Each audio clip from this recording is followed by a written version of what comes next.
Santoso family has been feeling sad lately.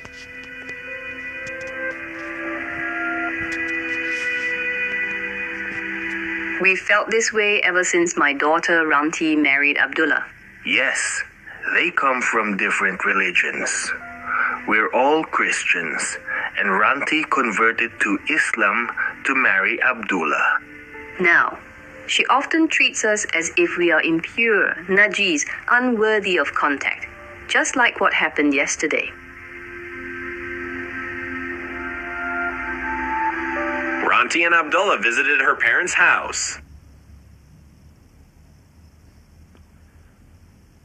Welcome, welcome. Please have lunch with us. Yes, Mom. We brought our own plates and cups. Why is that? Why don't you want to use ours? I'm sorry, Mom. But now that I'm Muslim, I can't use the same plates. I used to eat pork and keep dogs. It's all haram and najis for me now. They have been your puppies since you were a child. What's wrong with you?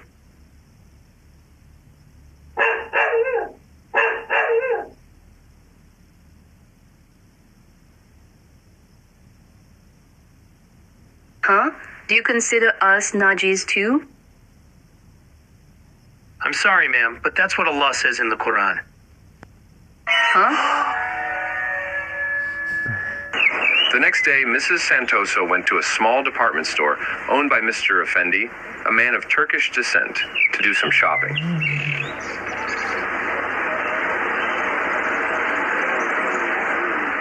Mr. Effendi, I'd like to buy plates and glasses for my daughter Ranti and her Muslim family. Your daughter is a Muslim now? Since when? Yes, since she married Abdullah, her schoolmate. I never thought she would change after converting. Now she says we're infidels, that we eat haram pork, keep haram dogs, and so on. How could she change so drastically in such a short time? Well, you may need to understand the true nature of Islam and the purpose behind what Prophet Muhammad taught. The religion often shapes Muslims to antagonize non-Muslims. Huh? Is that really the case? Yes, I know this. I'm from Turkey. We were among the first tribes to embrace Islam after the Arabs. You see, ma'am? Despite its religious veneer, Islam can easily be defined and understood by one non-religious word: tribalism. The entire appeal of Muhammad's call to the Arabs of his time lay in its perfect compatibility with their tribal mores, three in particular: loyalty to one's tribe, enmity for other tribes, and raids on the latter to enrich and empower the former. For 7th century Arabs, and later tribal and pastoral peoples, such as the Turks and Tatars, or Mongols, who also found natural appeal in, and converted to, Islam, the tribe was what humanity is to modern people. To be part of the tribe was to be treated humanely. To be outside the tribe was to be treated inhumanely, period. Muhammad reinforced this ancient dichotomy of tribalism, but by prioritizing religion over relatives.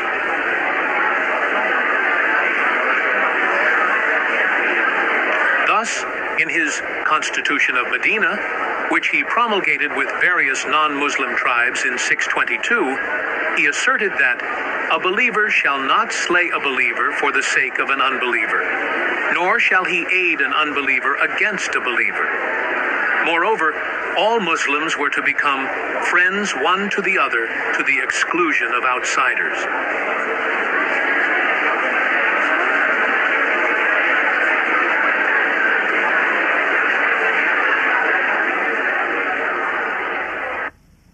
Hence the Ummah, which is often translated as Muslim nation, was born, etymologically connected to the word mother, The Ummah came to signify the Islamic super tribe, a universal tribe that transcends racial, national, and linguistic barriers, encompassing any and all who identify as Muslims. And, Its natural enemies remained everyone outside of it. Again, this is basic tribalism 1.0, though, as mentioned, with religious dressing.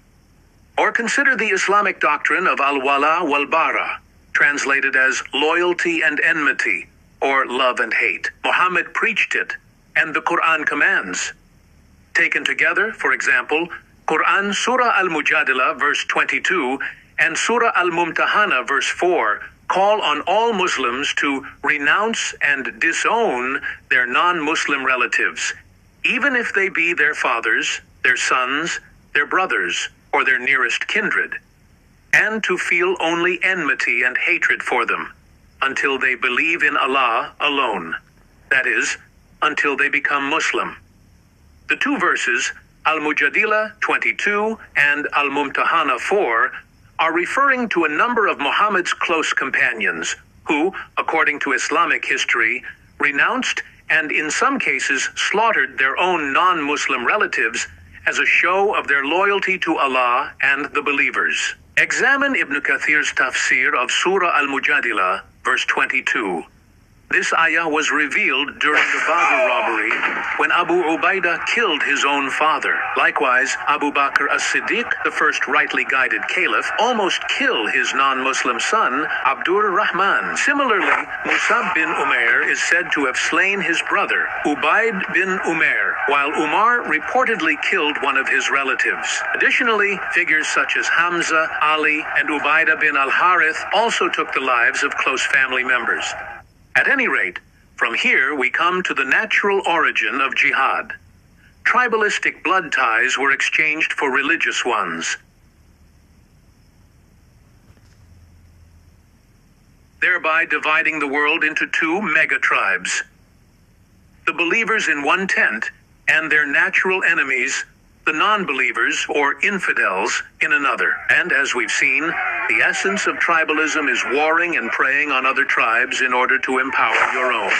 This dichotomized worldview is actually enshrined in Islamic laws, or Sharia's mandate, that Dar al-Islam, the abode of Islam, or the world of Islam, must battle Dar al-Kufr, the abode or world of non-Islam, in perpetuity until the former subjugates the latter.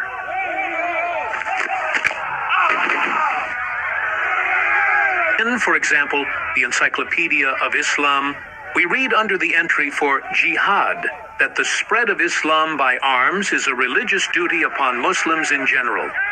Jihad must continue to be done until the whole world is under the rule of Islam. Islam must completely be made over before the doctrine of jihad can be eliminated. In other words, the doctrine of jihad, warfare on the other, is so pivotal to Islam that without it, Islam ceases to be. This is the path of blood that we have chosen. We will complete our jihad journey to the end.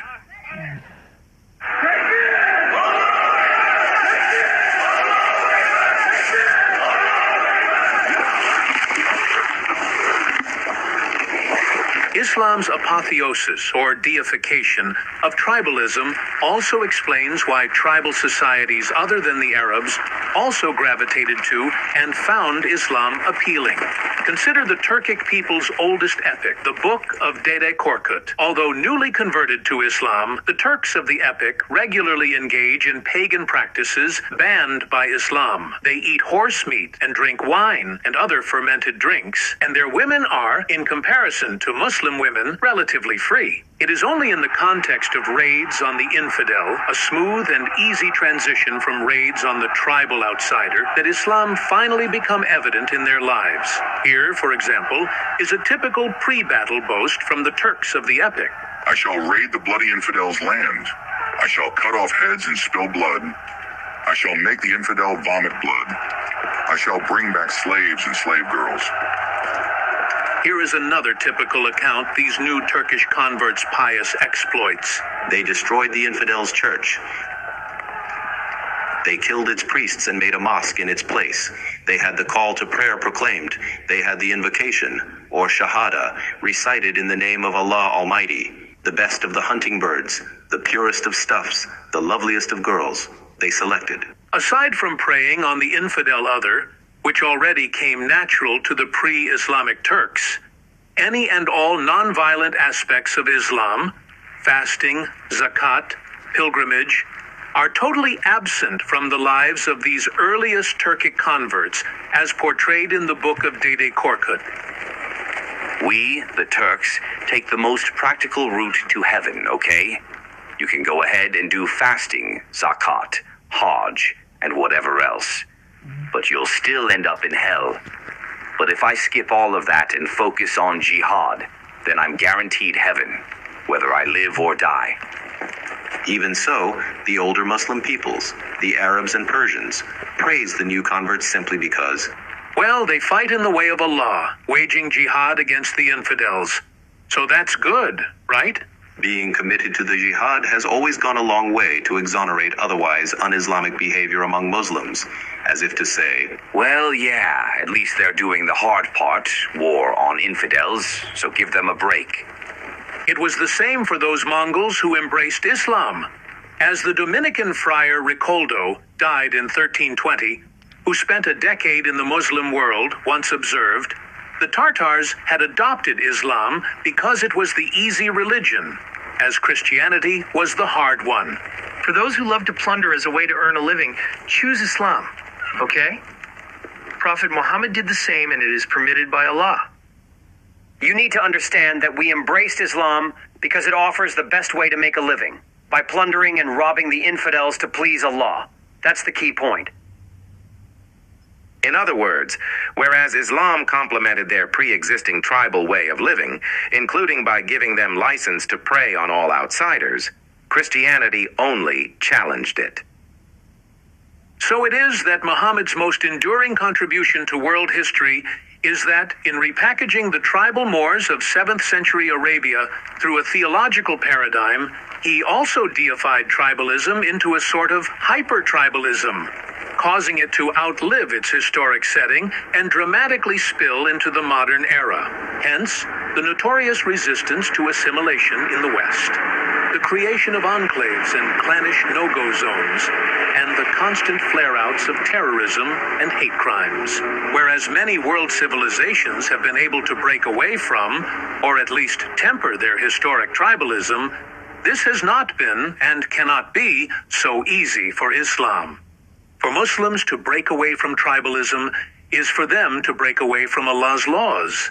That's just not possible. If Allah wants us to be primitive forever, then so be it.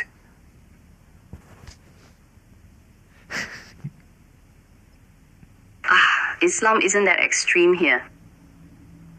Well, ma'am, the radical Muslims have been trying to establish a caliphate in Indonesia with Islamic Sharia from the time of independence in 1945 up to the present day.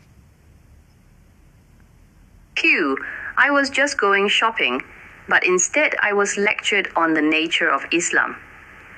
But indeed, if the moral example of Islam is to kill non-Muslim family members just to loot their property, then it is no wonder why my daughter is drifting further and further away from us. Honestly, is there any religion in the world as cruel as Islam? I'm starting to feel like I've lost not only my daughter, but maybe even my future grandchildren too.